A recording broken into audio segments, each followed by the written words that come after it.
It's a Japanese term short for pocket monster. This could be this year's Christmas boom. And the Pokemon is creating a monster of a commotion for American kids. That's all they're wanting now is pure Pokemon. We haven't sold any yo-yos or Star Wars merchandise in a long time. These boxes here have actually gone up in price faster than some of our football boxes. This one box there has tripled in price. So it's caused the price of the packs to go from about $2.99 all the way up to currently at about $6.99. In just a month? Less than a month. About a week and a half to 2 weeks.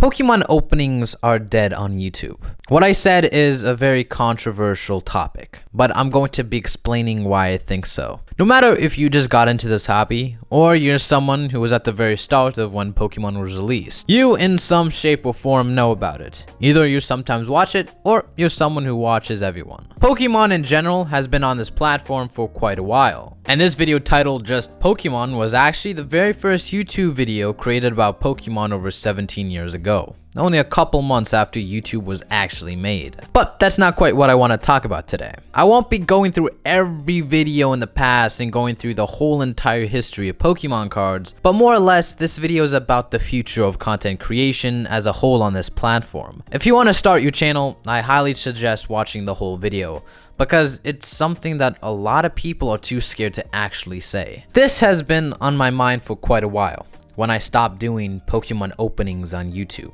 And for a lot of reasons. Number one, and the main reason being, it's not sustainable. It's way too expensive if you want to make an actual career out of it. And obviously it's difficult if you have no external income. Something that majority of all Pokemon channels have. Either they do merchandise, promote their Patreon, sell their items, or they do rip and ships, where they get money for making content at the same time, which is more effective. However, it's still difficult because you still have to spend money on products for live streams, and it's not guaranteed that someone will in fact buy it. Either way, doing Pokemon pack content for a small channel has a lot of downsides. Sure, you could get a little popular, but trust me, it doesn't last forever. And that's simply the main reason why I quit. Getting 100 views, spending $100, and spending hours to edit a video wasn't worth it. And that goes to the age-old question, do it for fun.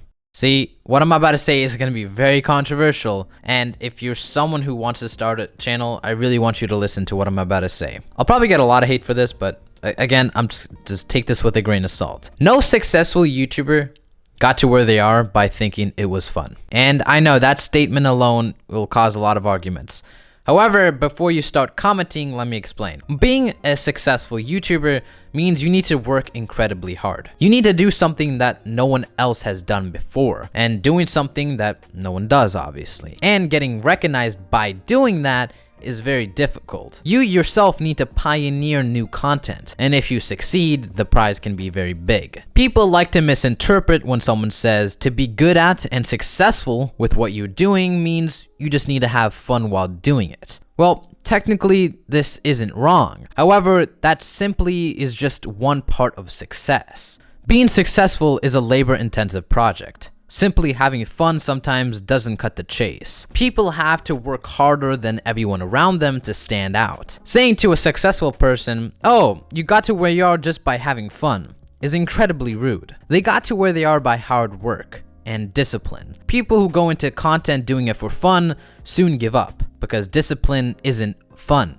It will never be fun. But if you stay strong and discipline yourself, the reward is huge. This is something that I don't hear a lot of people saying, and this is the main reason why people quit. The false narrative that having fun is all you need to succeed. In a perfect world, yes, but not in reality. So I know what you're thinking. So you're trying to say to me that not to do Pokemon opening content, right? There are many Pokemon opening content creators who are in fact thriving currently. PokeRev, Cool Train Orion, Real Breaking Nate, Leonhardt. Okay, maybe not him. So yeah, there are a lot of big Pokemon YouTubers. And sadly, that's the only people that are thriving. The big giants in the Pokemon opening content space. See, nowadays, no one watches anyone else but the big Pokemon YouTubers. More or less, there's just too many people who are doing Pokemon openings. It's become so overdone. So many people who are in the community has at least done it once. Now, since everyone is doing it, it became very lackluster. No one cares about anyone else except the popular ones. And you know why?